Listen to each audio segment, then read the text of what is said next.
Hello everyone दोस्तों, क्या हाल चाल है। उम्मीद करता हूं आपके हाल चाल बहुत बहुत बहुत ही ज्यादा अच्छे होंगे।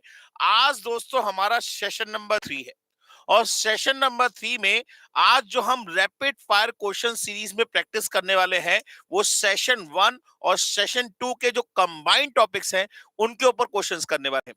दोस्तों इस सेशन के अंदर टोटल आपको 100 क्वेश्चंस मिलेंगे, जिसमें से 50 क्वेश्चंस तो मैं अभी करा रहा हूं आपको और बाकी के 50 क्वेश्चंस आपको सेल्फ ट्राई करने हैं। और अगर बाई चांस उन क्वेश्चंस में आपको प्रॉब्लम आ रही है तो आप बिल्कुल भी परेशान मत होइए।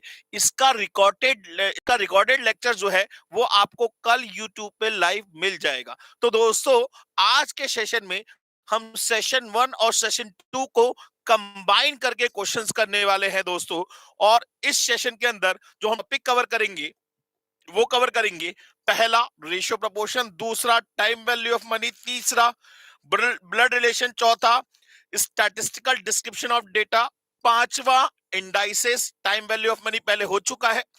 फिर logarithm, direction test and measures of central tendency. माने कुल मिला के इन सभी टॉपिक के जो अच्छे क्वेश्चंस हैं वो मैंने इस मतलब सेशन के अंदर डाल दिए हैं, 100 क्वेश्चंस के अंदर डाल दिए हैं।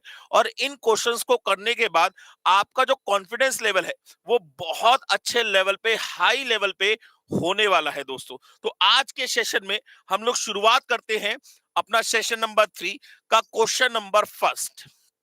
आइए दोस्तों शुरुआत करते हैं क्वेश्चन नंबर फर्स्ट की।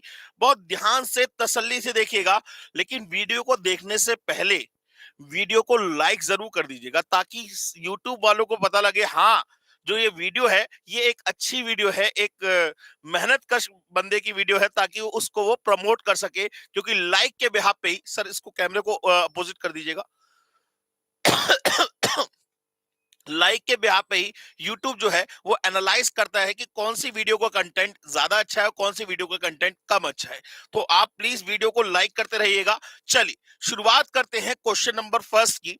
और याद रखिएगा क्वेश्चंस को हमें 3 स्टेप से ऊपर में सॉल्व नहीं करना है, चाहे वो कोई भी क्वेश्चन हो।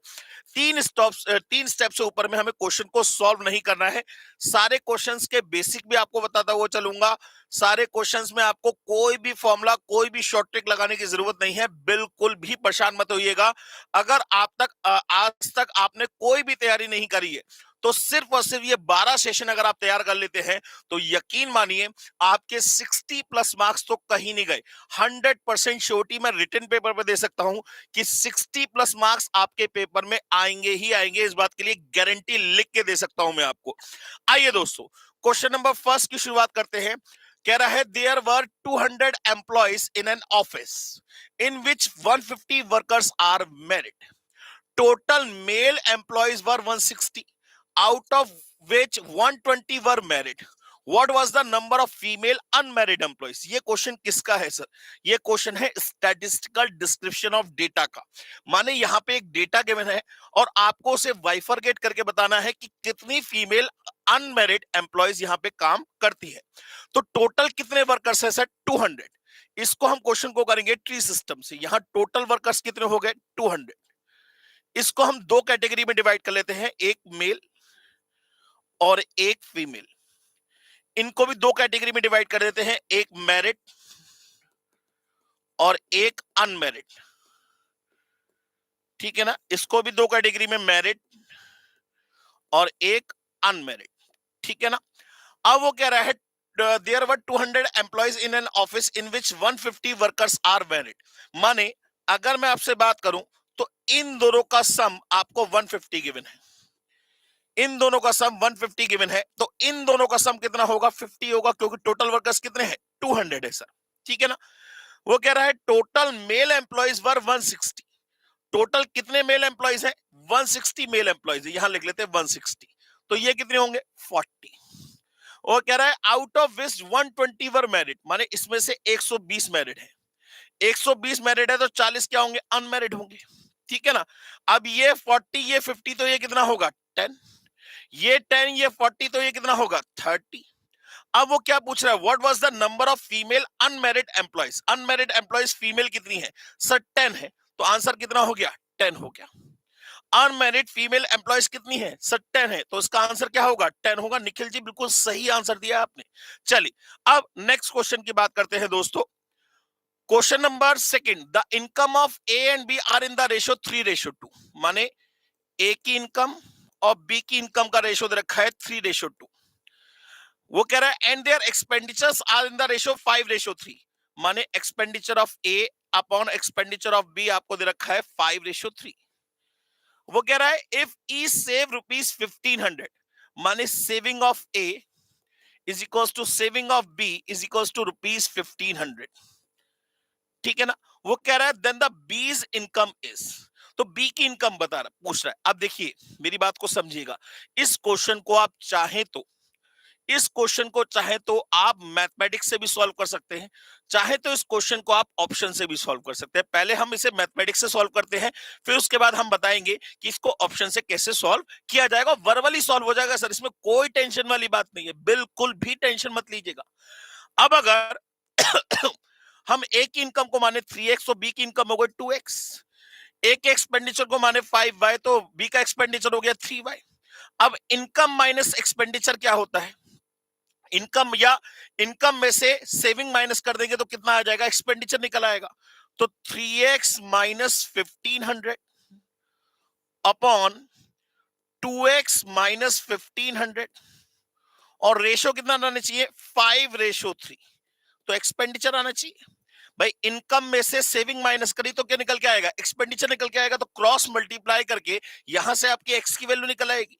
ये हो जाएगा 9x, ये हो जाएगा 10x, बचेगा x। ये हो जाएगा माइनस का 4500, ये हो जाएगा माइनस का 7500। तो माइनस का 4500 इधर होगा और माइनस का 7500 इधर होगा।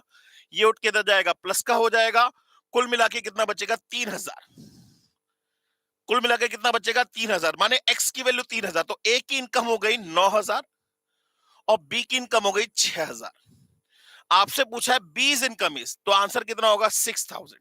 ये हो गया क्वेश्चन करने का तरीका। आप देखिए मैंने कोई फॉर्मूला कोई शॉर्ट ट्रिक नहीं लगा इसके अंदर, क्वेश्चन को वर्बली सॉल्व किया। बिल्कुल सेम वे में आपको भी सॉल्व करना है दोस्तों। इसको रब कर देते हैं। अब हम इस क्वेश्चन को ऑप्शन से कैसे कर सकते थे, हम इसकी बात करते हैं। भाई ये कह रहा है फाइंड द बीज इनकम। अब मान लेते हैं ये अगर बी की इनकम है, ये बीज इनकम है, तो हम अगर देखें तो ए इनकम अपॉन बी इनकम कितना था?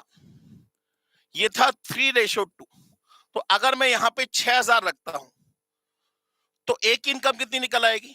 ए की इनकम निकल आएगी 9000 रुपए निकल आएगी। अब जरा चेक करिए, ए की इनकम 9000, बी की इनकम आपकी 6000। इसमें से अगर मैं सेविंग माइनस करूं बी की 1500 रुपए, और यहां से भी ए की सेविंग माइनस करूं 1500 रुपए, तो यहां बचेगा 4500 और यहां बचेगा 7500। अब ये क्या होगा? ये एक्सपेंडिचर ऑफ बी होगा और ये क्या होगा? ये एक्सपेंडिचर ऑफ ए होगा। तो जरा चेक करिए क्या इनका रेशो 5:3 आ रहा है? तो expenditure of A upon expenditure of B is equals to 7500 divided by 4500। दो जीरो कट गए, 5 जा 3 जा, बिल्कुल ठीक आ रहा। तो आंसर क्या होगा? ए होगा। आंसर क्या होगा? ए होगा। तो दोस्तों क्वेश्चन को कोई जरूरी नहीं है कि आप हमेशा मैथमेटिक्स की क्वेश्चन बनाएं उसके बाद ही सॉल्व हो। क्वेश्चन को आप ऑप्शन से भी सॉल्व कर सकते हैं, इसलिए टाइम मैनेजमेंट का बहुत ध्यान रखिएगा। चलिए नेक्स्ट क्वेश्चन की बात करते हैं दोस्तों। क्वेश्चन नंबर थर्ड ये कह रहा है if log b to the base a plus log c to the base a बराबर 0। बेटा जी ध्यान से देखिए, यहां दोनों के बेसिस क्या है? सेम है। यहां दोनों के बेसिस क्या है? सेम है। जब बेस सेम है तो log m plus log n is equals to क्या होगा? log mn होगा। बिल्कुल सेम वे में अगर मैं बात करूं तो log of B C to the base A की वैल्यू क्या आ गई? 0 आ गई। B C to the base A की वैल्यू क्या आ गई? 0 आ गई। दोनों क्वांटिटी प्लस में है तो इसे मल्टीप्लाई में करके लिख दिया। अब अगर मैं चाहूं तो इसको लिख सकता हूं log B C upon log A is equals to क्या आएगा? 0 आएगा। इज इक्वल्स टू क्या आएगा? 0 आएगा।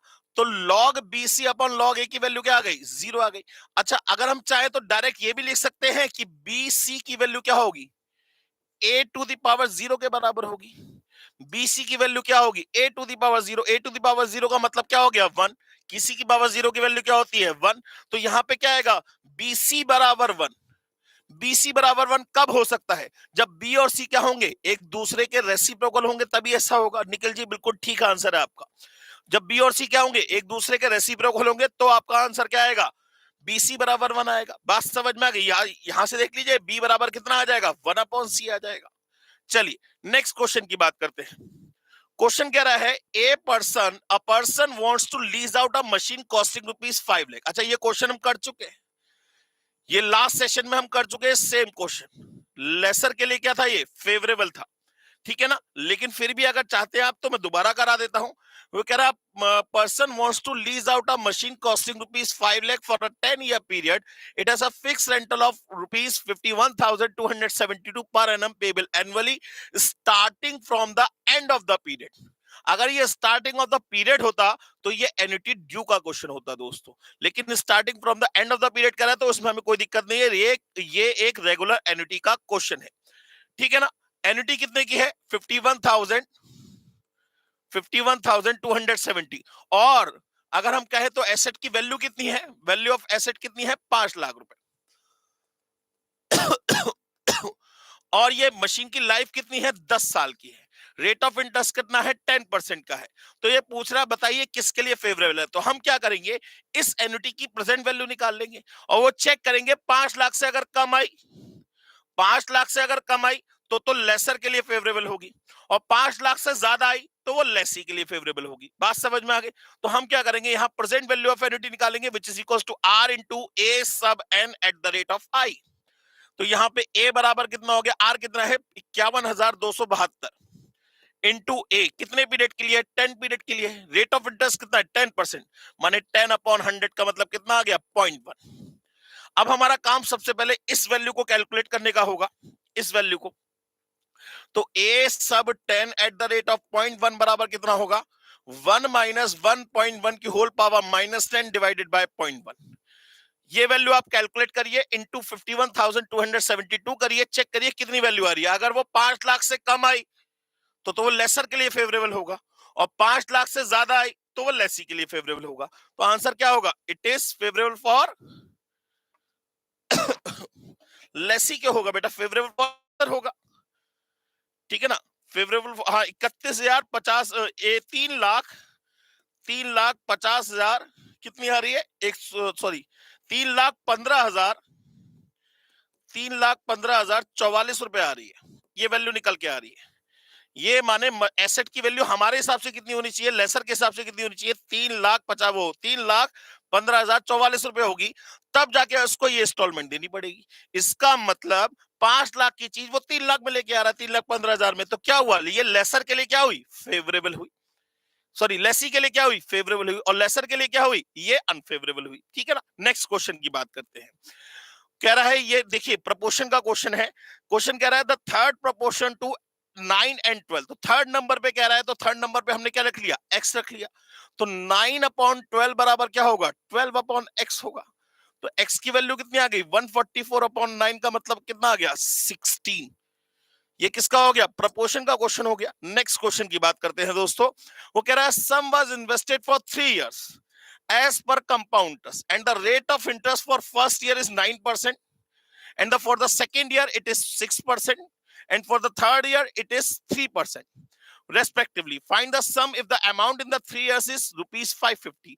आपको अमाउंट दे रखा है, आपसे प्रिंसिपल की वैल्यू पूछ रहा है, तो अमाउंट बराबर क्या होता है P1 प्लस आई की होल पावर n। ये कब होता है जब rate of interest her period में क्या होता है सेम होता है। लेकिन अगर rate of interest her period में अलग अलग हो, rate of interest her period में अलग हो, तो I1 1 plus I2 1 plus I3 और ये up to so on to चलता जाएगा। ये आपको दे रखा है 550, पी आपको पता नहीं। रेट ऑफ इंटरेस्ट पहले साल के लिए कितना है 9%, तो ये 1.09 हो गया, ये 1.06 हो गया, अगला वाला कितना हो गया 1.03 हो गया। इन तीनों वैल्यू की मल्टीप्लाई करिए, जो निकल के आए वो 550 के डिवाइड में डाल दीजिए, कितना आ जाएगा 462.16। आंसर हो गया सी। निखिल जी बिल्कुल सही आंसर दे रहे हैं, आंसर हो गया सी। नेक्स्ट क्वेश्चन की बात करते हैं दोस्तों। A certain sum invested at 4% per annum compounded semi-annually. माने हर 6 महीने बाद प्रिंसिपल क्या होगा, चेंज होगा। तो एक साल में कितनी बार चेंज होगा, 2 बार।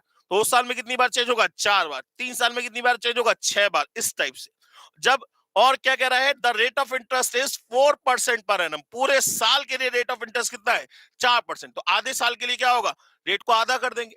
वो कह रहा है, a certain sum invested at 4% per annum compounded semi-annually amounts to rupees 1,20,000। माने ये क्या दे रखा है आपको, अमाउंट दे रखा है। इसका मतलब आपसे ये क्वेश्चन में प्रिंसिपल ही पूछेगा। तो ए बराबर क्या होता है, ए बराबर होता है पी 1 प्लस आई की होल पावर एन होता है। यहां पे आपको ये अमाउंट दे रखा है 1,20,000। प्रिंसिपल आपको पता नहीं, रेट ऑफ इंटरेस्ट कितना है, 4% पर एनम, लेकिन कंपाउंडेड क्या है, सेमी एनुअली। तो 1 प्लस 4/200 कितने साल के लिए है सर, ये कितने साल के लिए, and the end of 1 year. 1 year का मतलब पावर 2। अब यहां से इसकी वैल्यू कैलकुलेट कर लीजिए, तो पी की वैल्यू आपकी कैलकुलेट होके आ जाएगी, कितनी आ जाएगी, ये आ जाएगी sir 4 divide by 200 plus 1 into दबाकर इक्वल, और इसको हमने मेमोरी में जोड़ लिया, 1,20,000 डिवाइडेड बाय एमआरसी कर दिया, इक्वल्स टू दबा दिया 1,15,340। 1,15,340 आंसर हो गया सर ए। बिल्कुल ठीक आंसर है। नेक्स्ट क्वेश्चन की बात करते हैं। Question number 8, what least number must be subtracted from each of the following so that the remainders may be in proportion। ये किसका क्वेश्चन है सर, प्रपोर्शन का क्वेश्चन है। क्या नंबर इसमें से माइनस करें जिससे ये प्रपोर्शन में हो जाए। क्या ये अभी प्रपोर्शन में है, नहीं सर। देखिए ना, 14/17 और यह 34/42, ये 17 आ जाएगा, ये 21 आ जाएगा, ये दोनों बराबर नहीं है। अब अगर बात करें तो अगर हम इसमें से क्या माइनस करें, मान लीजिए 0 माइनस करेंगे तो कोई फर्क नहीं पड़ेगा। 1 की बात करते हैं। अगर हम 1 की बात करें तो यहां हो जाएगा 13, यहां हो जाएगा 16, यहां हो जाएगा 33, यहां हो जाएगा 41। नहीं सर, अभी भी बराबर नहीं हुए। 2 माइनस करके देखते हैं। 2 माइनस करेंगे, यहां हो जाएगा 12, यहां हो जाएगा 15, यहां हो जाएगा 32, यहां हो जाएगा 40। ये 3 की टेबल से कट जाएगा 4/5, ये 8 की टेबल से कट जाएगा 4/5। बिल्कुल ठीक। तो आंसर क्या होगा, सी होगा। आंसर क्या होगा, सी होगा। मैंने इसे मैथमेटिक्स से करा ही नहीं सर, मैंने तो इसे वर्बली कर दिया, क्योंकि वर्बली करने में मेरा आंसर जल्दी निकल जाएगा। चलिए नेक्स्ट क्वेश्चन की बात करते हैं। वो कह रहा है, pointing to a lady, a person said the son of, मतलब ये क्वेश्चन किसका है, ब्लड रिलेशन का है। पॉइंटिंग टू अ लेडी, यहां पे एक लेडी है और इसके ऊपर पॉइंट करते हुए ये जो पर्सन है, ये जो पर्सन है, ये कुछ कहना चाह रहा है। Pointing to a lady, a person said the son of her only brother. माने इस लेडी का, the son of her only brother, इसके ब्रदर का जो सन है, the son of her only brother is the brother of my wife. वो इस person की वाइफ का भाई है। माने ये आ गया पर्सन, ठीक है ना। इस पर्सन की वाइफ का भाई जो है वो इस लेडी के ब्रदर का सन है। वो कह रहा है, how is the lady related to the person. ये इस लेडी का इस पर्सन से क्या रिलेशन है, एक जनरेशन का गैप है, लेकिन ये बीबी की वजह से क्या बोलेगा, इसे मम्मी बोलेगा। तो क्या हो गया, lady is the mother in law of that person and person is the son in law of that lady. तो lady is the mother in law, mother in law नहीं दे रखा है सर, मदर इन लॉ नहीं दे रखा है। Mother in कह रहा है ना, how is the lady related to that person, lady is the mother in law of that person. Answer होगा नन ऑफ दीज, आंसर होगा इसका नन ऑफ दीज। बात समझ में आ गई दोस्तों। चलिए नेक्स्ट क्वेश्चन की बात करते हैं। Question number 10, mister X lends ₹2,000 at 4% per annum simple interest and mister Y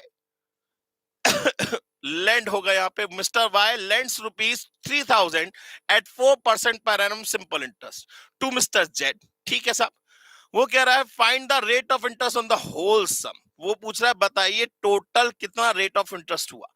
अब एक काम करिए, एक्स ने लैंड किया 2,000 रुपए एट 4% पर एनम, ठीक है साहब, और वाई ने लैंड किए 3,000 रुपए एट 14% पर एनम, माने टोटल हो गए 5,000 रुपए। 5,000 पे 2%, वो 4% निकलेगा 2,000 रुपए का, कितना हुआ 80 रुपए। और 14% निकलेगा 3,000 का, कितना हुआ 420 रुपए। माने टोटल इंटरेस्ट कितना आ गया ₹500 का।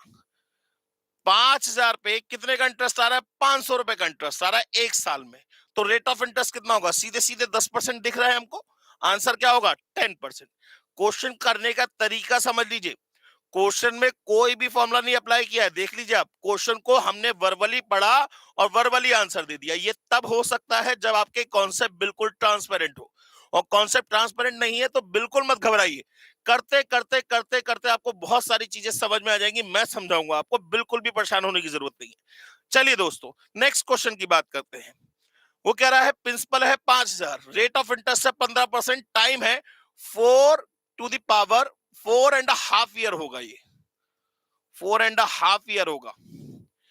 इंटरेस्ट के लिए फॉर्मूला देखा PRT/100, तो आई की वैल्यू पूछ रहा है। ये तो सिंपल सा क्वेश्चन है। तो आई बराबर कितना हो जाएगा 5,000 इंटू 15 इंटू 4.5 डिवाइड बाय 100 कर दिया।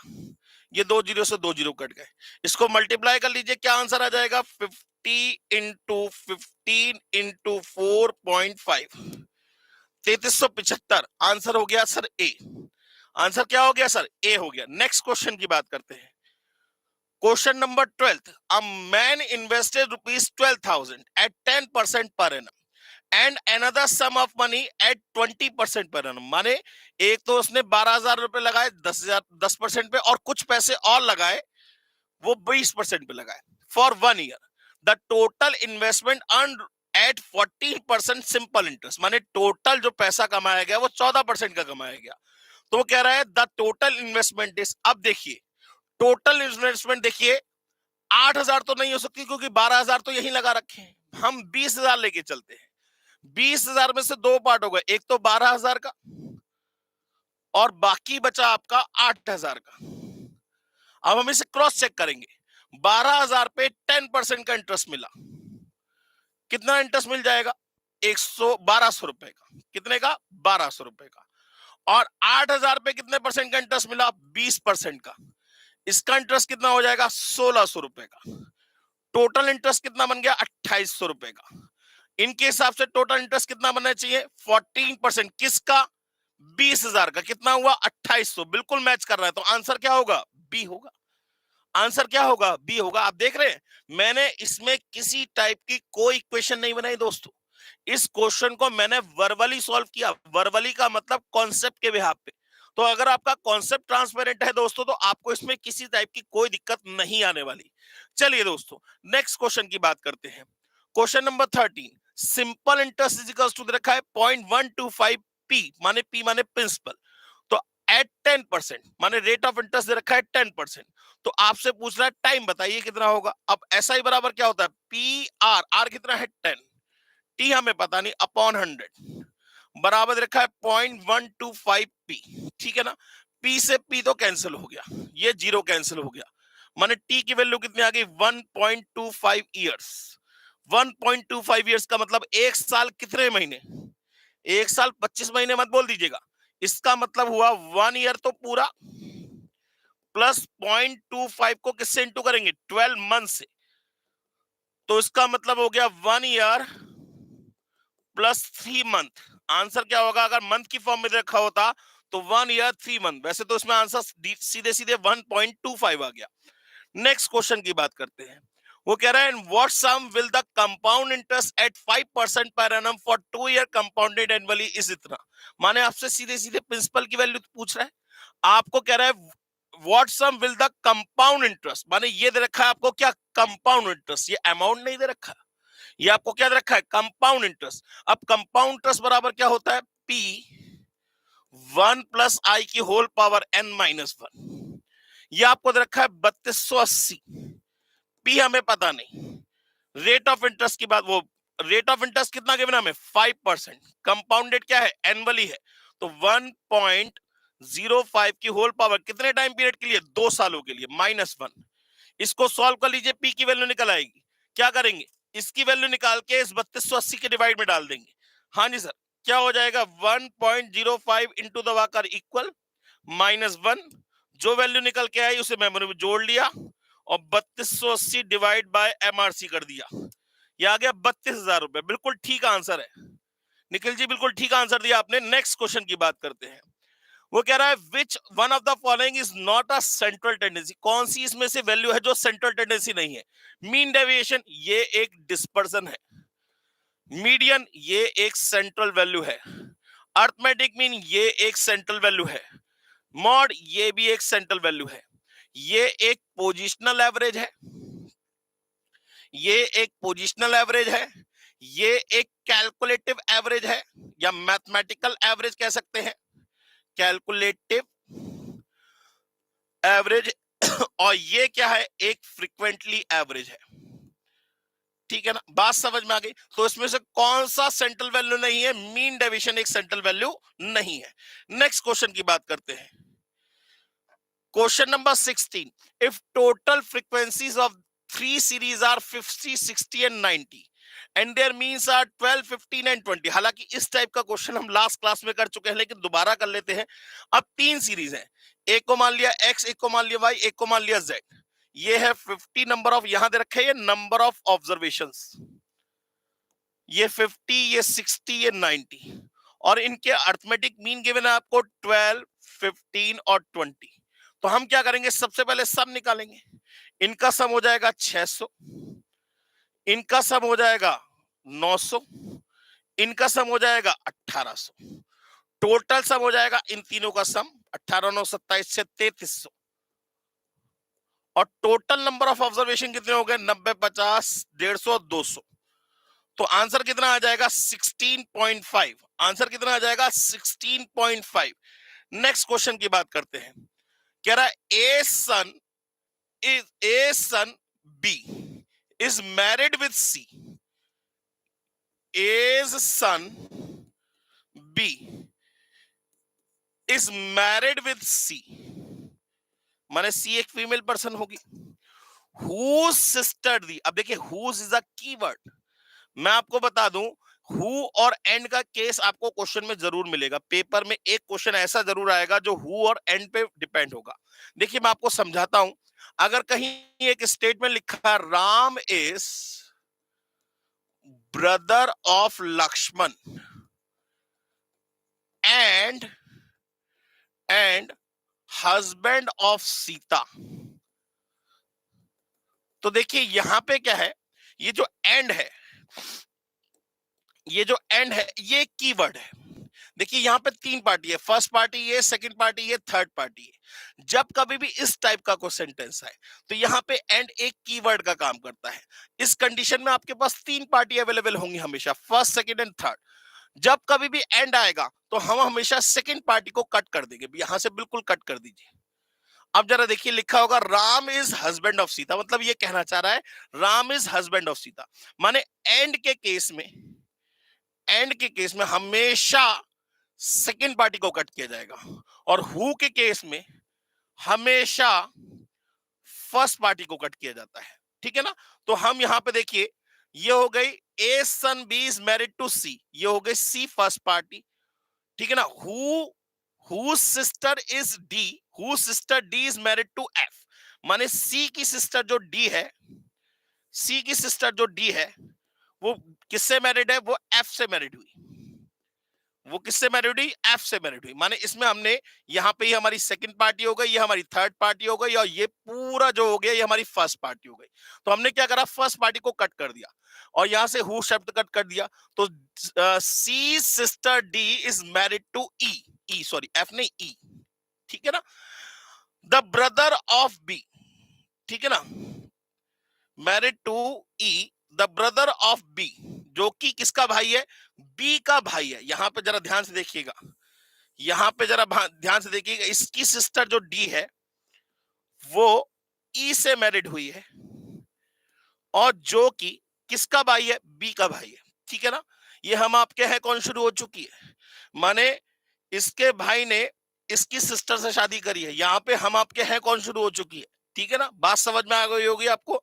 अब वो कह रहा है D is related to A, D का ए से क्या रिलेशन है, D is the daughter in law of A, D is the daughter in law of A. बात समझ में आ गई दोस्तों। चलिए नेक्स्ट क्वेश्चन की बात करते हैं। If we draw a perpendicular on X axis from the point of intersection of both less than and more than frequency curve, we will get the value of, दोनों देखिए लेस देन कर्व और more than, less than cumulative frequency और more then cumulative frequency क्या कहलाती है? Ogive. ये less than ogive, ये more than ogive. ये दोनों एक दूसरे को कहां इंटरसेक्ट करते हैं? मीडियन कॉमा n/2 पे। तो इस कंडीशन में जो x वाली वैल्यू है, माने जो एब्सिसा है, वो क्या इसको रिप्रेजेंट करेगा? हमेशा मीडियन को। और जो ऑर्डिनेट है वो टोटल नंबर ऑफ ऑब्जर्वेशन के हाफ को रिप्रेजेंट करेगा। तो इस कंडीशन में जो x वाली वैल्यू है वो किसको रिप्रेजेंट करेगी? मीडियन को रिप्रेजेंट करेगी। चलिए दोस्तों नेक्स्ट क्वेश्चन की बात करते हैं। क्वेश्चन करा है इफ m इंटू n। बेटा जी देखिए जरा, बड़ा अच्छा क्वेश्चन है। इस टाइप के क्वेश्चन पेपर में आजकल बहुत पूछे जाते हैं। If m into n means, माने m इंटू n का मतलब आपको दे रखा है m is daughter of n। m plus n का मतलब दे रखा है आपको m is father of n। ठीक है ना? m परसेंटेज n का मीन्स दे रखा है आपको m is mother of n। और m माइनस n का मतलब दे रखा है आपको m is brother of n।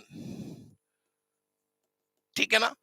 और वो कह रहा है then p percentage q plus r minus T into K. ठीक है ना? माने बहुत ध्यान से, p percentage q plus r minus T और इंटू के, ये सिंबल्स है, ध्यान रखिएगा, ये सिंबल्स है। ठीक है ना? तो आपसे कह रहा है which indicate relation to p to k, p का k से क्या रिलेशन है? सबसे पहले p परसेंटेज q का मतलब क्या हुआ? माने p is the mother of q, तो p is the mother of q। ठीक है ना? अब हम q से शुरुआत करेंगे। q प्लस r, यहां पे आ जाइए, q plus r। q is the father of r, q is the father of r। ठीक है ना? r माइनस टी, माने r is the brother of t, r is the brother of t। ठीक है ना? t इंटू के, माने t is the daughter of k, t is the daughter of k, माने यहां पे k क्या हो जाएगा? एक फीमेल पर्सन हो जाएगी। अब वो कह रहा है p का k से क्या रिलेशन है? p का k से क्या रिलेशन है? ये k, p कौन होगा? फादर इन लॉ किसका? k का। तो p is the father in law of k and k is the daughter in law of p। तो बिल्कुल ठीक है, आंसर हमारा क्या आएगा इसका? नन ऑफ दीज आएगा। इसका आंसर क्या आएगा? None of these. भाई देखिए ना, p के लिए ये कौन हुई? बेटी, लेकिन सगी बेटी नहीं है, कानून की वजह से बोलना पड़ रहा है, बेटी की वजह से बोलना पड़ रहा है। तो यहां वर्ड क्या यूज होगा? Daughter in law. तो p is the father in law of k and k is the daughter in law of p। तो यहां पे कोई फादर इन लॉ का ऑप्शन ही नहीं है, तो आंसर क्या आएगा? नन ऑफ दीज आएगा। नेक्स्ट क्वेश्चन की बात करते हैं। A man started from point P and walked 20 kilometre east to point Q। यहां P पॉइंट से स्टार्ट किया इसने और 20 किलोमीटर ईस्ट की डायरेक्शन में गया। ये 20 किलोमीटर डायरेक्शन टू ईस्ट और Q पे पहुंच गया। ठीक है साहब? वो कह रहा है then turn to north and walk 6 kilometre. North की डायरेक्शन में 6 किलोमीटर चला, ये 6 किलोमीटर, और ये कहां पहुंच गया? पॉइंट आर पे पहुंच गया। ठीक है साहब? And then turn west and walk 24 kilometre, और यहां से ये वेस्ट की तरफ मुड़ा और 24 किलोमीटर माने ये, और कहां पहुंच गया? एस पे पहुंच गया, यहां 24 किलोमीटर। वो कह रहा है then again turn south and walk 6 kilometre, और इसकी सीध में यहां पे आके ये 6 किलोमीटर पे खड़ा हो गया और कहां पहुंच गया? पॉइंट टी पे पहुंच गया। In which direction is he from starting point? वो अपनी स्टार्टिंग पॉइंट से किस डायरेक्शन में? अपनी स्टार्टिंग पॉइंट से किस डायरेक्शन में? सर वेस्ट की डायरेक्शन में है। अपने स्टार्टिंग पॉइंट से किस डायरेक्शन में है? सर वेस्ट की डायरेक्शन में है। नेक्स्ट क्वेश्चन की बात करते हैं। P and Q are the brothers and R and S are the sister। P और Q दोनों ब्रदर हैं, P और Q दोनों ब्रदर हैं, और R and S दोनों क्या है? सिस्टर है। P's son is R's brother, माने P का जो सन है पी का जो सन है, पी का जो सन है वो आर का ब्रदर है और आर एस क्या है, सिस्टर है। ठीक है साहब। वो कह रहा है how Q is related to R, Q का आर से कौन क्या रिलेशन होगा भाई। देखिए इसका भाई पी, उसका कोई बेटा उसकी बहन, माने इसकी कौन है, बेटी के बराबर, क्यू की कौन है, बेटी के बराबर, लेकिन एक्चुअल बेटी नहीं है, डीएनए मैच नहीं हो रहा, इक्विवेलेंट टू बेटी है। तो Q is the, Q is the, ये कौन है, male person, Q is the uncle of R and R is the niece of Q. तो Q is the uncle of R, Q is the uncle of R and R is the niece of Q. ठीक है, next question, what is a exclusive series. हाँ जी, exclusive series का मतलब क्या होता है, बात कर रहे हैं स्टैटिस्टिकल डिस्क्रिप्शन ऑफ डेटा की। इस क्वेश्चन के अंदर बेटा जी एक्सक्लूसिव, ध्यान रखिए, म्यूचुअली एक्सक्लूसिव क्लासिफिकेशन और mutually inclusive classification. Mutually exclusive classification का मतलब होता है बेटा क्लास बाउंड्रीज से, और म्यूचुअली इंक्लूसिव क्लासिफिकेशन का मतलब होता है क्लास लिमिट से। क्लास बाउंड्रीज की बात करें तो क्लास बाउंड्रीज का मतलब होता है जैसे 0 to 10, 10 to 20, 20 to 30, 30 to 40। तो ये कहलाती है क्लास बाउंड्रीज, ये कहलाती है क्लास बाउंड्रीज, या इन्हें बोल सकते हैं आप mutually, mutually exclusive classification, mutually exclusive classification. और एक होती है क्लास लिमिट्स, जैसे ये होता है 1 to 3, 4 to 6, 7 to 9, 10 to 12। तो ये हो गई क्लास लिमिट्स, ये हो गई क्लास लिमिट्स। इन्हें बोलते हैं म्यूचुअली, म्यूचुअली इंक्लूसिव क्लासिफिकेशन, इन्हें बोलते हैं म्यूचुअली इंक्लूसिव क्लासिफिकेशन। अब इन दोनों में अंतर क्या है सर, इन दोनों में अंतर क्या है, इसमें हमेशा याद रखिएगा लोअर को इंक्लूड किया जाता है लेकिन अपर को एक्सक्लूड किया जाता है। लोअर को इंक्लूड करते हैं, अपर को एक्सक्लूड करते हैं, जबकि क्लास बाउंड्रीज के अंदर, वो क्लास लिमिट्स के अंदर लोअर इंक्लूडेड रहती है और अपर भी इंक्लूडेड रहती है। माने इसमें लोअर और अपर दोनों इंक्लूड की जाती है। और क्वेश्चन अगर कोई भी किया जाएगा तो हमेशा बाउंड्रीज की फॉर्म में किया जाता है, लिमिट्स की फॉर्म में नहीं किया जाता। तो अगर आपको लिमिट्स दे रखी होंगी तो सबसे पहले आप उसे बाउंड्रीज में कन्वर्ट करेंगे। कैसे कन्वर्ट करेंगे, इन दोनों के बीच का गैप कितना हुआ, 1, 1 का आधा 0.5, जिसे बोलते हैं हम एडजस्टमेंट फैक्टर। क्या बोलते हैं, एडजस्टमेंट फैक्टर, क्या बोलते हैं, एडजस्टमेंट फैक्टर। इधर वाले में माइनस, इधर वाले में प्लस। मैंने आपको पूरी नॉलेज दे दी, अब जरा ध्यान से क्वेश्चन को पढ़िए। What is a exclusive series in which both upper and lower are not included, नहीं। In which lower is not included in class frequency, नहीं। In which upper is not included in class frequency, yes. Upper included नहीं होगी, lower included होगी। बात समझ में आ गई दोस्तों। चलिए नेक्स्ट क्वेश्चन की बात करते हैं। क्वेश्चन नंबर 23 कह रहा है the difference between the maximum and the minimum value of a given data is called। किसी भी डेटा का जो मिनिमम वैल्यू और मैक्सिमम वैल्यू के बीच का डिफरेंस है हमेशा क्या कहलाएगा, रेंज कहलाएगा।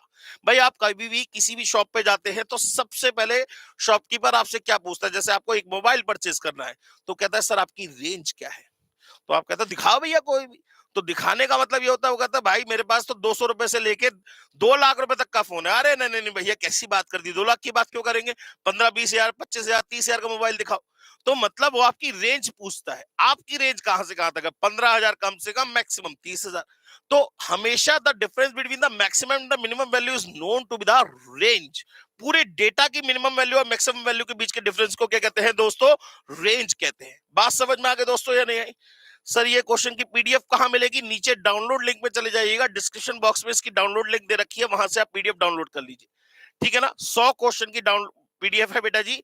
इसमें से 50 क्वेश्चन का सॉल्यूशन तो मैं आज करा रहा हूं, बाकी 50 क्वेश्चन आप खुद ट्राई करिएगा। नहीं समझ में आए तो इसके बाद की भी आपको 50 से आगे के भी क्वेश्चंस की रिकॉर्डिंग सीरीज मिल जाएगी, लेकिन वो मिलेगी कल। ठीक है ना, चलिए नेक्स्ट क्वेश्चन की बात करते हैं।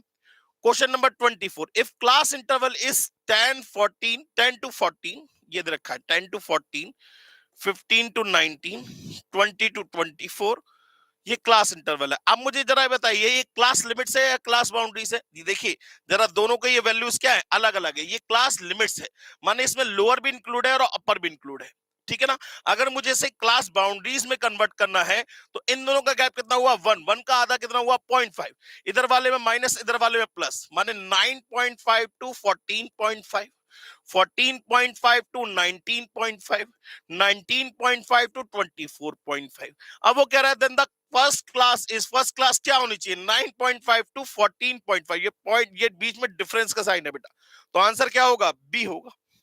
नेक्स्ट क्वेश्चन की बात करते हैं। वो कह रहा है the less than ogive is a, कैसे होगा लेस देन ओजाइव, ये ये लेस देन ओजाइव होता है। अब ये less than ogive is a कैसा, यू शेप्ड कर्व है, नहीं। एस शेप्ड कर्व है, यस। जे शेप्ड कर्व, नहीं। बेल शेप्ड कर्व, बिल्कुल भी नहीं। तो आंसर क्या होगा, एस शेप्ड कर्व। क्लियर हो गई बात। चलिए नेक्स्ट क्वेश्चन की बात करते हैं। वो कह रहा था वैल्यू ऑफ दिस, अब जरा इस क्वेश्चन को सही करके लिख देता हूं। क्वेश्चन है 3 to the power n plus 1 plus 3 to the power n upon 3 to the power n plus 3 minus 3 to the power n plus 1। ये पूछ रहा है इसकी वैल्यू क्या आएगी। ये क्वेश्चन इस फॉर्म में दे रखा होगा आपसे। अब जरा ध्यान से देखिए, ऊपर से क्या कॉमन आ रहा है, 3 की पावर n, नीचे से क्या कॉमन आ रहा है, 3 की पावर n। कॉमन लेके हो जाएगा कैंसिल, कॉमन लेके हो जाएगा कैंसिल। क्या बचेगा, ऊपर बचेगा 3 की पावर 1 का मतलब 3 प्लस यहां पे क्या लिखा है, कुछ नहीं लिखा तो 1 तो लिख ही सकते हैं, अपॉन में नीचे क्या लगे बचेगा 3 की पावर 3 माने कितना, डायरेक्ट 27 लिख दिया, माइनस 3 की पावर 1 का मतलब 3, ये हो गया 4 अपॉन 24। आंसर आ गया 1/6, आंसर आ गया 1/6। क्लियर हो गई बात। चलिए नेक्स्ट क्वेश्चन की बात करते हैं दोस्तों। कह रहा है Shweta moved a distance of 75 metre towards the north. अब ये किसका क्वेश्चन है, डायरेक्शन टेस्ट का क्वेश्चन है। अब जरा ये देखते जाइए, आप कितनी वैरायटी का क्वेश्चन कर रहे हैं, बार बार चैप्टर्स चेंज हो रहे हैं, तो आपको क्वेश्चन करने में दिक्कत नहीं होनी चाहिए। ये आज आपका तीसरा सेशन है। सोचिए आप जब 10वें या 11वें सेशन पे होंगे तो आप कितने सारे क्वेश्चंस की प्रैक्टिस कर चुके होंगे। तो इन सेशंस को बहुत ध्यान से खुद से भी करके देखिएगा, आपको कहीं कोई दिक्कत नहीं होनी चाहिए। इसलिए इन क्वेश्चंस का सॉल्यूशन मैं आपको करा रहा हूं। और करने का तरीका देखिए, किसी भी क्वेश्चन को मैंने बहुत बड़े वे में नहीं किया है और ना ही कोई फॉर्मूला लगाया, ना कोई शॉर्ट ट्रिक लगाई। तो इन क्वेश्चंस को करने का तरीका बहुत ध्यान से जज करिएगा। क्वेश्चन कह रहा है Shweta moved a distance of 75 metre towards the north. यहां से 75 मीटर टुवर्ड्स द नॉर्थ, यहां से लिख लेते हैं 75 मीटर टुवर्ड्स द नॉर्थ, ठीक। Then she turn to the left and walking about 25 metre. Upward के बाद लेफ्ट लेने का मतलब लेफ्ट ही लेना होगा। कितना चल रहा है, 25 मीटर, ये 25 मीटर चल गए, ठीक है ना। टर्न लेफ्ट अगेन, लेफ्ट के बाद लेफ्ट का मतलब क्या होगा, डाउन। हमेशा सेम हैंड आने पे क्या होगा, डाउनवर्ड डायरेक्शन में जाएंगे। और अगर आप अपोजिट हैंड की बात करेंगे तो हमेशा अपवर्ड डायरेक्शन में जाएंगे। तो left, then turn left again and walk 80 metre. 80 metre का मतलब यहां से क्या होगा, नीचे थोड़ा सा, एग्जैक्ट नीचे, थोड़ा सा नीचे, ये इतना चला गया, ये 80 मीटर। वो कह रहा है finally she turn to the right. अब डाउनवर्ड प्लस राइट का मतलब क्या होगा, आपको लेफ्ट की डायरेक्शन में जाना होगा at the angle of 45 degree. अब 45 डिग्री के एंगल पे आपको मूव करना है। ये कितना चलना है कितना चलना है ये नहीं बताया, 45 डिग्री, जरा ध्यान दीजिएगा, ये 45 डिग्री, ये ठीक है ना, ये 45 डिग्री पे आपको यहां चलना होगा। अब वो क्या कह रहा है, in which direction was she moving finally, ये किस डायरेक्शन में जा रही है भाई, ये हो गया नॉर्थ, ये हो गया साउथ, ये हो गया ईस्ट, ये हो गया वेस्ट, ये इन दोनों के बीच की माने नॉर्थ वेस्ट डायरेक्शन में जा रही है।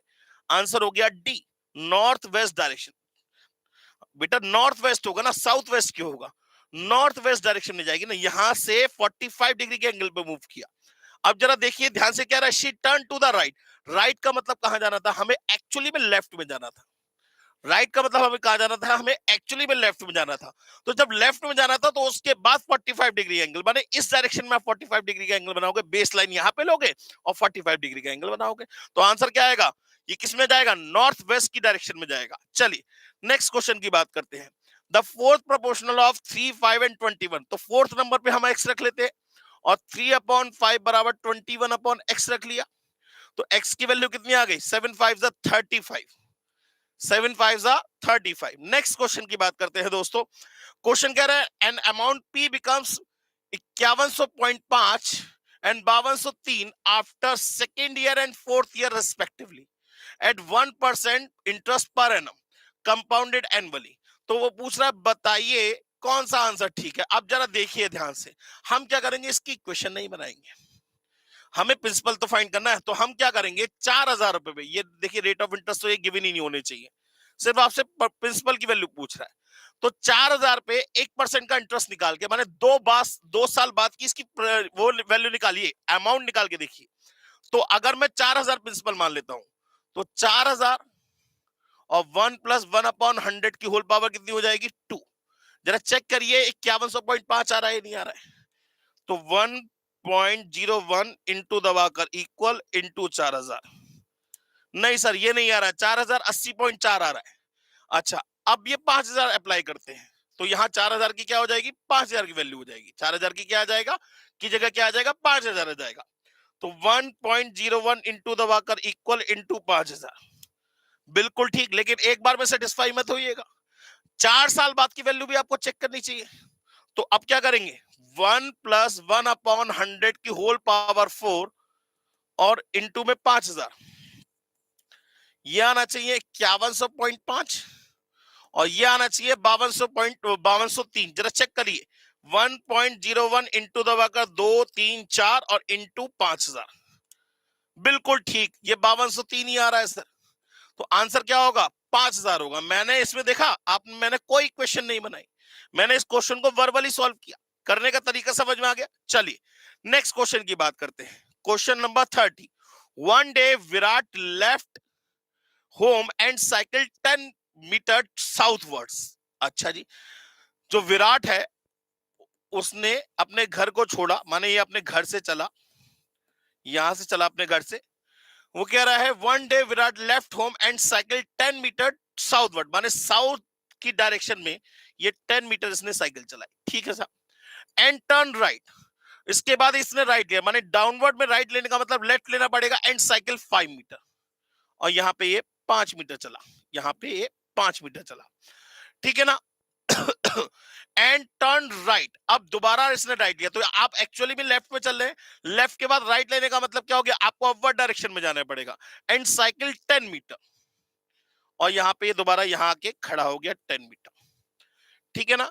एंड टर्न लेफ्ट, दोबारा से देख लेते हैं, Virat left home and cycle 10 metre, तो टर्न राइट माने लेफ्ट में लिया and cycle 5 metre, turn right तो लेफ्ट प्लस राइट अपवर्ड और cycle 10 metre, and turn left, अब अपवर्ड के बाद लेफ्ट लेगा एंड साइकिल 10 मीटर, माने यहां पे आ जाएगा ये, ठीक है ना, ये 10 मीटर।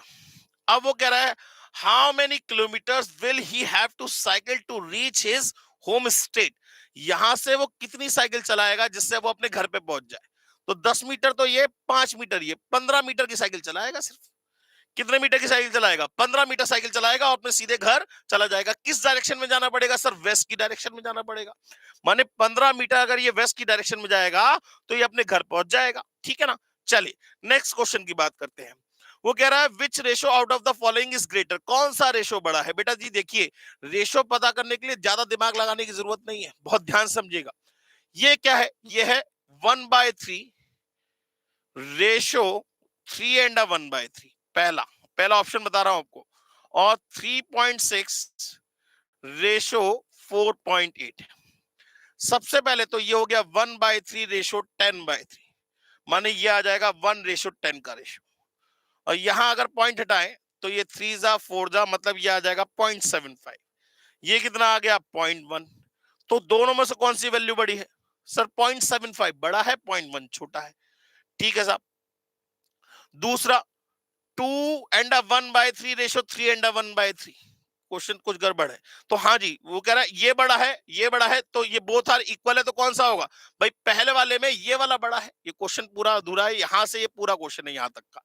तो इन दोनों में से कौन सा बड़ा है सर, कौन सा वाला बड़ा है, 0.75, माने बी वाला आंसर ठीक है। 3.6 रेशो 4.8 बड़ा है, क्योंकि हमने कोई रेशो निकाला ही नहीं, हमने कोई बेस बराबर नहीं किया।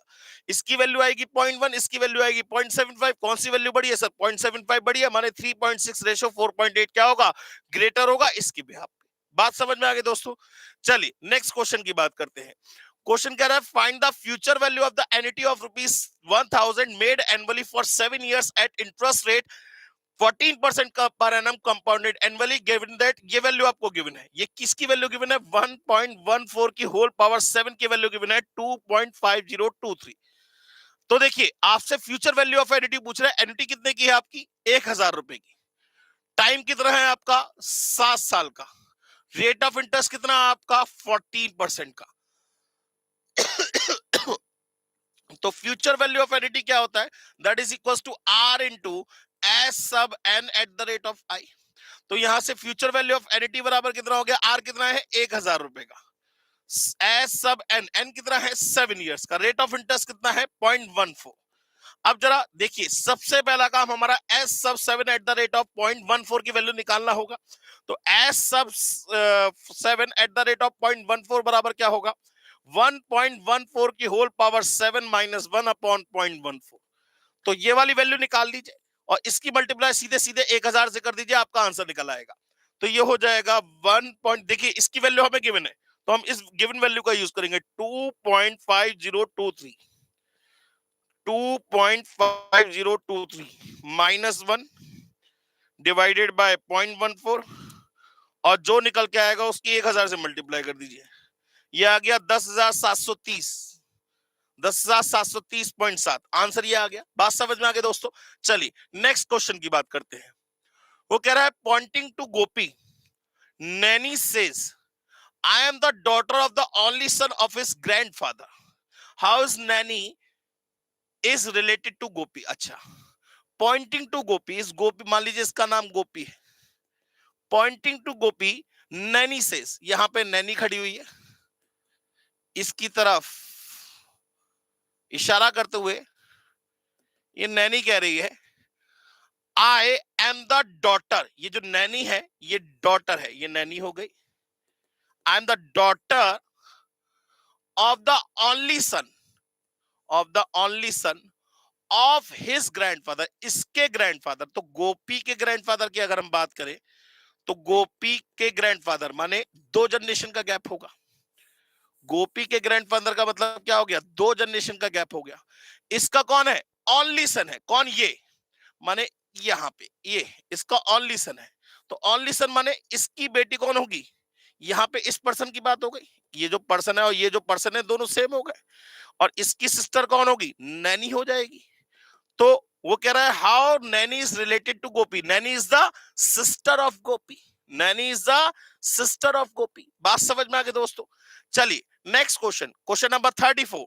There were 200 employees in an office, 150 were married. ये वाला क्वेश्चन सेम अभी हम कर चुके हैं बेटा जी। ये क्वेश्चन नंबर हमारा फर्स्ट या सेकंड था, ये हम कर चुके हैं, रिपीट हो गया धोखे से, कोई बात नहीं। नेक्स्ट क्वेश्चन की बात करते हैं। क्वेश्चन कह रहा है if Akash stands on his head. जी, क्वेश्चन कह रहा है Akash stands on his head. Akash जो है अपने सर के बल खड़ा हुआ है। मतलब इसका यह हुआ अब वो नॉर्थ की तरफ फेस करके नहीं खड़ा हुआ, वो साउथ की तरफ फेस करके खड़ा हुआ है। मतलब अगर साउथ के बाद वो आपसे कहेगा राइट डायरेक्शन में चलिए, इसका मतलब आपको लेफ्ट डायरेक्शन में चलना है। और लेफ्ट डायरेक्शन में चलिए, इसका मतलब आपको राइट डायरेक्शन में चलना है। तो वो कह रहा है Akash stands on his head towards and with faces north. ठीक है, in which direction will his right hand. माने साउथ में डायरेक्शन करने के बाद इसका राइट हैंड कहां होगा? लेफ्ट में होगा। लेफ्ट का मतलब क्या हो गया? एक्चुअली में लेफ्ट का मतलब ये वाला माने क्या हो गया? वेस्ट की डायरेक्शन में होगा। आंसर क्या होगा इसका? वेस्ट। बात क्लियर हो गई दोस्तों? चलिए नेक्स्ट क्वेश्चन की बात करते हैं। वो कह रहा है to draw histogram the frequency distribution should be. अगर हिस्टोग्राम ड्रॉ करना है तो फ्रीक्वेंसी डिस्ट्रीब्यूशन में क्लास इंटरवल क्या होना चाहिए? यूनिफॉर्म होना चाहिए। क्लास लेंथ क्या होनी चाहिए? यूनिफॉर्म होना चाहिए।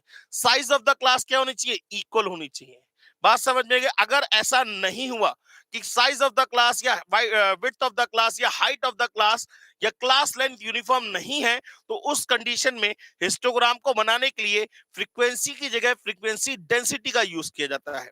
और फ्रीक्वेंसी डेंसिटी इक्वल टू होता है फ्रीक्वेंसी अपॉन क्लास इंटरवल। तो वैसे तो अगर कभी भी आपको हिस्टोग्राम बनाना चाहिए तो क्लास फ्रीक्वेंसी डिस्ट्रीब्यूशन में कैसा होना चाहिए? एक्सक्लूसिव होना चाहिए। और सभी क्लासेस की लेंथ क्या होनी चाहिए? इक्वल होनी चाहिए। तो आंसर क्या होगा? Exclusive type of classification. ठीक है ना। इंक्लूसिव टाइप ऑफ क्लासिफिकेशन नहीं होगा बेटा जी, गलत बात। इंक्लूसिव टाइप ऑफ क्लासिफिकेशन नहीं होना चाहिए। हमेशा क्वेश्चन जो किया जाएगा, चाहे आप किसी भी डायग्राम को ड्रॉ करने की बात करें, तो हमेशा क्लास बाउंड्रीज के लिए डायग्राम को ड्रॉ किया जाता है या क्वेश्चन को सॉल्व किया जाता है तो क्लास बाउंड्रीज में किया जाता है, लिमिट्स में कभी भी सॉल्व नहीं किया जाता। चलिए नेक्स्ट क्वेश्चन की बात करते हैं। The most appropriate diagram to represent the 5 year plan outlay of India in different economic centre. हाँ जी, अगर आप देखें तो इस क्वेश्चन के अंदर क्या रहा है, द मोस्ट एप्रोप्रिएट डायग्राम, एक ऐसा डायग्राम बताइए to represent the 5 year plan, 5 साल का प्लान को रिप्रेजेंट करना है outlay of India in different economic centre, कि किस इकोनॉमिक सेंटर में कितना ज्यादा फायदा रहा या नुकसान रहा या क्या क्या कंट्रीब्यूशन रहा। तो उस कंडीशन के लिए हम हमेशा क्या बनाएंगे, पाई डायग्राम बनाएंगे। क्या बनाएंगे, पाई डायग्राम। क्यों, ताकि हमें कंपैरिजन करने में आसानी हो सके। हालांकि पाई डायग्राम और फ्रीक्वेंसी पॉलीगन ये दोनों के दोनों कंपैरिजन ऑफ डेटा के लिए यूज किए जाते हैं, लेकिन आप चाहें तो इसके लिए पाई डायग्राम का आंसर बिल्कुल ठीक लगा सकते हैं। बात समझ में आ गई दोस्तों। चलिए नेक्स्ट क्वेश्चन की बात करते हैं। If the range of a set of values is 65 and the maximum value in the set is 83, range रखी है 65 which is equal to largest minus smallest, और वो कह रहा है मैक्सिमम वैल्यू कितनी रखी है 83, माने इसकी जगह लिख दिया 83 माइनस स्मॉलेस्ट। तो यहां से स्मॉलेस्ट की वैल्यू कितनी निकल आएगी, 65 85 83 minus 65 that is equal to 18। ठीक है ना। वो कह रहा है the minimum value is 18, minimum value कितनी होगी 18 होगी। चलिए नेक्स्ट क्वेश्चन की बात करते हैं। वो कह रहा है नेहा वॉक्ड 2 मीटर होगा, ये कुछ ना कुछ होगा, 2 किलोमीटर होगा बेटा ये। Neha walk 2 kilometre west of her house, अपने हाउस से ये वेस्ट की डायरेक्शन में 2 किलोमीटर रन किया। ठीक है। Then turn south and covering 4 kilometre, ये 4 किलोमीटर रन किया। ठीक है। Finally she moved 3 kilometre towards east, 3 kilometre माने इससे आगे निकल गया 3 किलोमीटर। ठीक। अच्छा, वो कह रहा है and then again 1 kilometre west, और इसके बाद इसने वेस्ट माने यहां से इसने क्या लिया, देखा जाए हम कहां जा रहे थे, राइट डायरेक्शन में। राइट के बाद वेस्ट लेने का मतलब क्या हो गया, राइट के बाद वेस्ट का मतलब बेसिकली हम किससे निकालते हैं, लेफ्ट से निकालते हैं। राइट के बाद लेफ्ट लेने का मतलब क्या हो गया, अपवर्ड डायरेक्शन जाना है। कितना चलना है, 1 किलोमीटर, यहां पे 1 किलोमीटर। वो कह रहा है how far she from his initial position, यहां से कितना दूर है, ये वाली पोजिशन ढूंढ रहा है। तो जरा देखिए इसको अगर मैं क्लोज कर दूं, ये 4 तो ये भी 4, ये 2, ये 1, ये 1 तो इसकी सीध में ये भी 1। ठीक है ना। ये 2 है, ये 2 है, ये 3 है, तो ये कितना है 1 किलोमीटर। तो जरा देखे ये 1, ये 1 तो ये 3 किलोमीटर, हमसे ये डिस्टेंस पूछ रहा है। अब ये वाली वैल्यू तो हो गई 1, ये वाली वैल्यू हो गई 3, तो ये वाली वैल्यू पूछ रहा है आपसे, इसकी वैल्यू पूछ रहा है आपसे, इसकी वैल्यू पूछ रहा है आपसे। तो जरा ध्यान से देखिए, फिर दोबारा चेक कर ले हम। 4 किलोमीटर के बाद 3 किलोमीटर टोटल चला। ठीक है। टूवर्ड्स ईस्ट चला। ठीक है। तो डाउनवर्ड के बाद ईस्ट का मतलब हो गया ईस्ट, बिल्कुल ठीक है। Then again 1 kilometre west, 1 kilometre west का मतलब डायरेक्शन ये आ गई। तो देखा जाए, अच्छा अच्छा सॉरी गलती हो गई थोड़ी सी, इसको दोबारा से सही कर लेते हैं। गलती हो चुकी है मुझसे, बहुत ध्यान से सुनिएगा। Neha walk 2 kilometre west, Neha जो है यहां से फ्रॉम हर हाउस वेस्ट की तरफ 2 किलोमीटर चली, ये 2 किलोमीटर। वो कह रहा है फ्रॉम हर हाउस, ये हाउस है इसका। ठीक। Then turn south covering 4 kilometre, ये 4 किलोमीटर की डिस्टेंस साउथ की तरफ डायरेक्शन में चली। Finally she moved 3 kilometre towards east, ये ईस्ट की तरफ, ये 3 किलोमीटर टुवर्ड्स ईस्ट।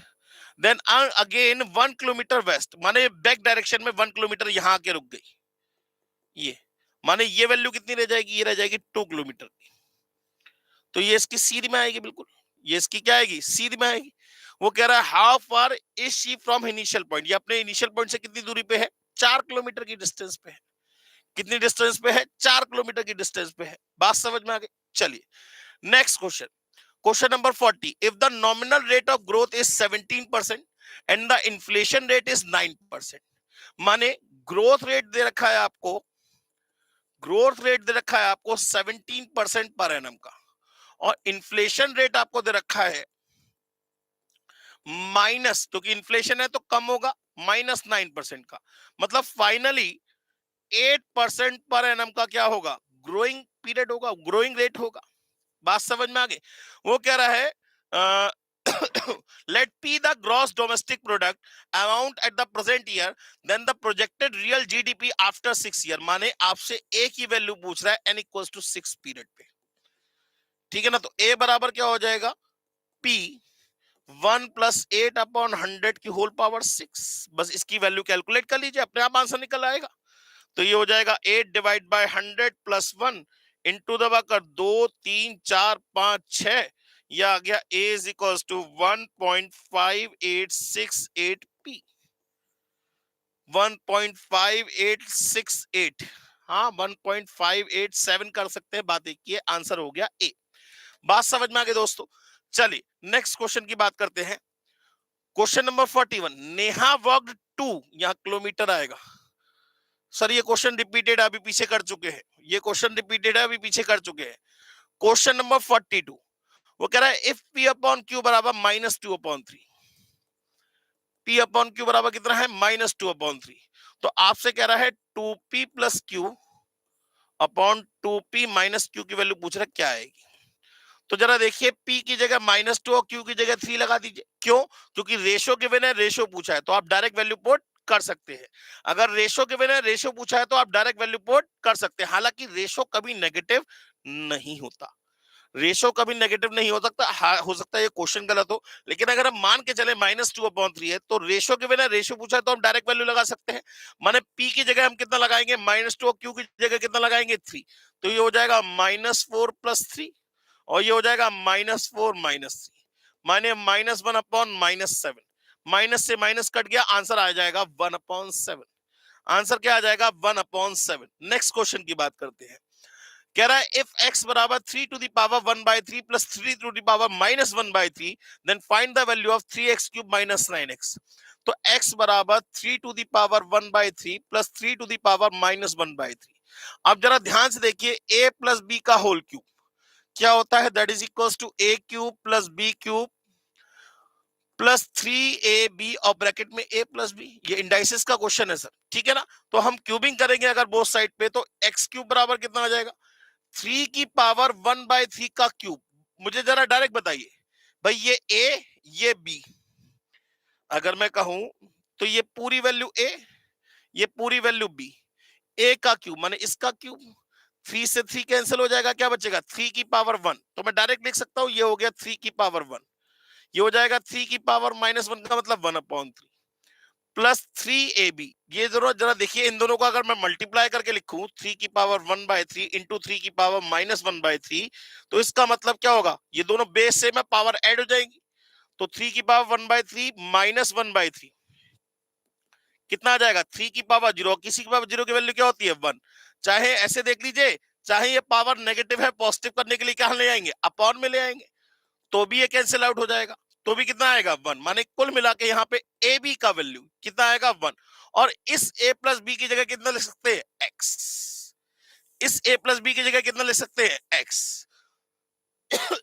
तो कुल मिला के x³ - 3x बराबर कितना आ गया, 10/3। 3 की मल्टीप्लाई कर दिए तो 3x³ - 9x की वैल्यू कितनी आ गई, 10। 1 2 तीसरे स्टेप में आंसर हो गया 10। बात समझ में आ गई दोस्तों। चलिए नेक्स्ट क्वेश्चन की बात करते हैं। Fourth proportional to x, 2x and x + 1। Fourth proportional हमने x नहीं मानना है, अब क्या मान लिया हमने, y। तो x/2x बराबर x + 1/y। x से x कैंसिल हो गया, तो y की वैल्यू कितनी आ गई, 2x + 2। y की वैल्यू कितनी आ गई, 2x + 2। C is the answer. Next question की बात करते हैं। वो कह रहा है find two numbers such that the mean proportional between them is 18। माने दो नंबर्स आपको पता करने हैं जिनका मीन प्रोपोर्शन तो 18 है, and there third proportion is 144। माने ए बी और 144 किस में होंगे? प्रपोर्शन में होंगे।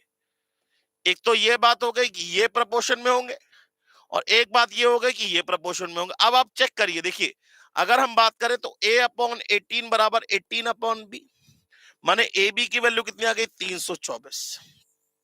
पहली बात तो ये क्लियर हो गई इससे। अब हम इसकी बात करें तो a upon b is equal to b upon 144, ठीक है ना। तो अब हम वैल्यू पुट करके देखें कि हम इसे सॉल्व नहीं करेंगे, हम इसे बिल्कुल भी सॉल्व नहीं करेंगे, हम इसे वैल्यू पुट करके देखेंगे। भाई ये a ये b, क्या इन दोनों का प्रोडक्ट 324 आ रहा है? बिल्कुल आ रहा है, चेक करिए। 336 इंटू 9, बिल्कुल ठीक है। लेकिन ये वाली कंडीशन भी सेटिस्फाई होनी चाहिए, क्या कि 9 अपॉन 36 बराबर 36 अपॉन 144 है या नहीं है। तो 9 की टेबल से 1 जा 9 4 जा 36, 36 की टेबल से तो 144 डिवाइड बाय 36 उल्टा कर लीजिए, 4 ही आ रहा है, बिल्कुल ठीक आ रहा है। तो ये क्या हो जाएगा? आंसर हो जाएगा ए। मैं इसे सॉल्व नहीं करा सर, मैंने इसे वर्बली सॉल्व करा, क्वेश्चन को दिमाग लगा के सॉल्व करा। नेक्स्ट क्वेश्चन की बात करते हैं।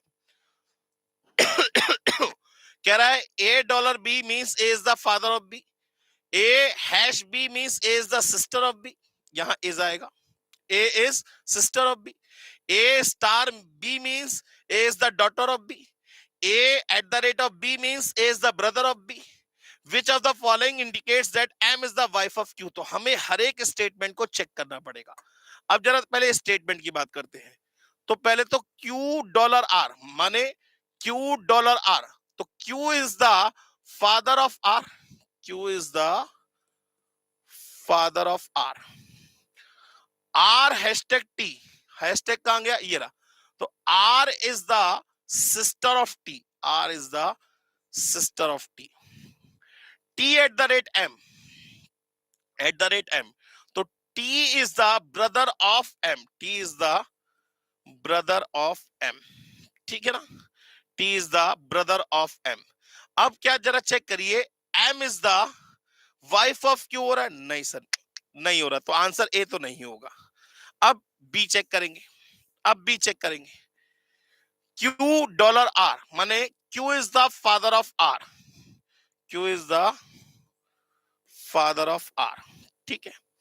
Are at the rate T, R is the brother of T, R is the brother of T, ठीक है सर।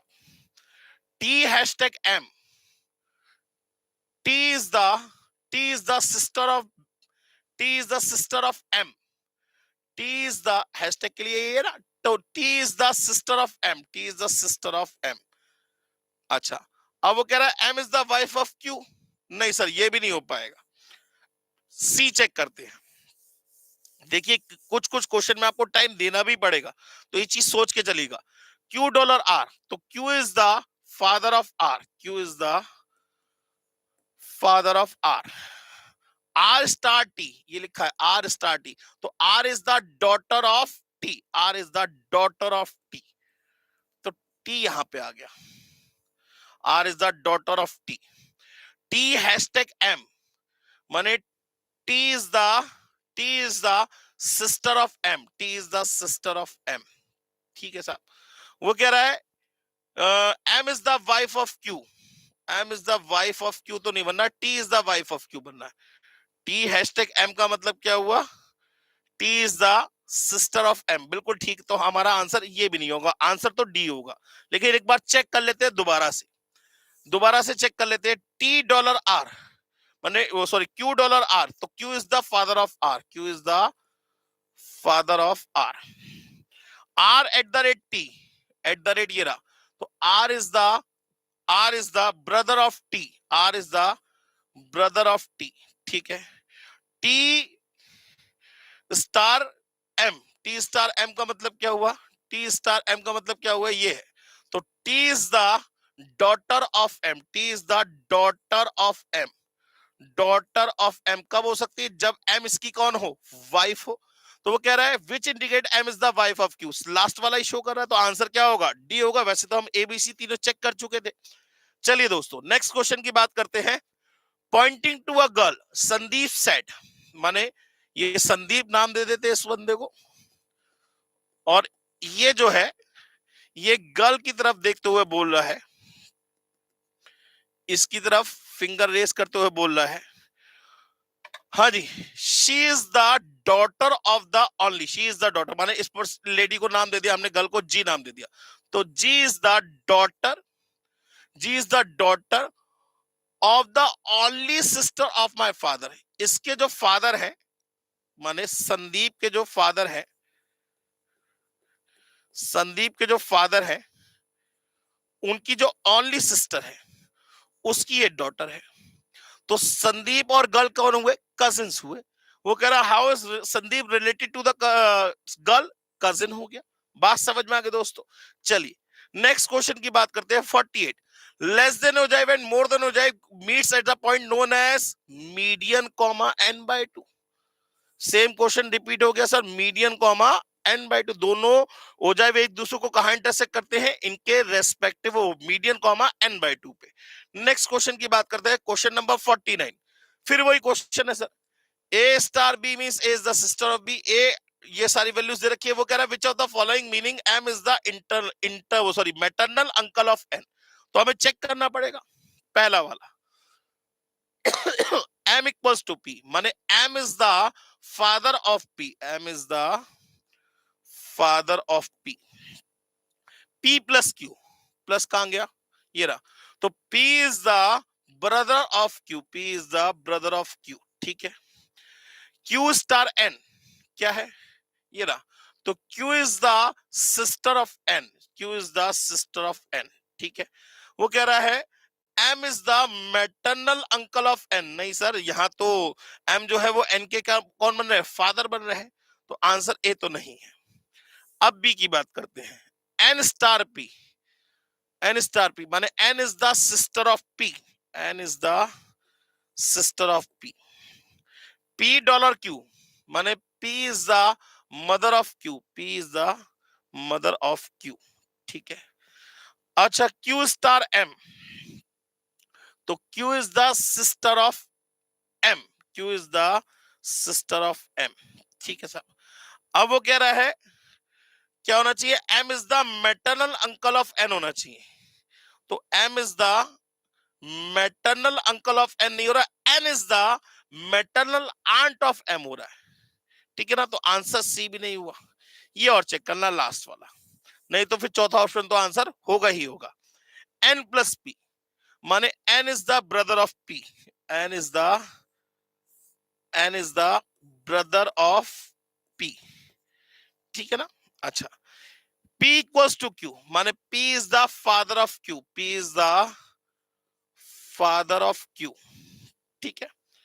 q स्टार m माने q is the sister of m, q is the sister of m।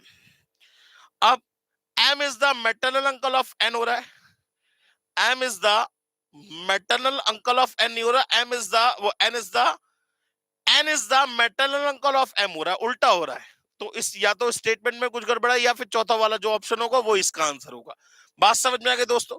Question number 50 फिर वही same way में question है, p plus q means p is the brother of q, p into q means p is the father of q, and p minus q means p is the sister of q. Which of the following relations shows that one is the I is the niece of k, one is the niece of k? Check करना पड़ेगा हमें, check कर लेते हैं। k plus y माने k is the brother of y, k is the brother of y, y plus z माने y is the brother of z, z minus 1, z minus 1, तो z is the sister of 1, z is the sister of 1। अब वो कह रहा है who shows that one is the niece of k, यहां तो नहीं हो रहा, यहां तो ये सब ब्रदर सिस्टर बन रहे हैं, आंसर ए तो नहीं होगा। बी चेक करेंगे सर, बी चेक करेंगे। हाँ जी सर, k प्लस वाई, तो k is the brother of y, k is the brother of y। हाँ जी सर, y मल्टीप्लाई बाय 1 माने मल्टीप्लाई ये रहा, तो y is the father of 1, y is the father of 1, ठीक है ना।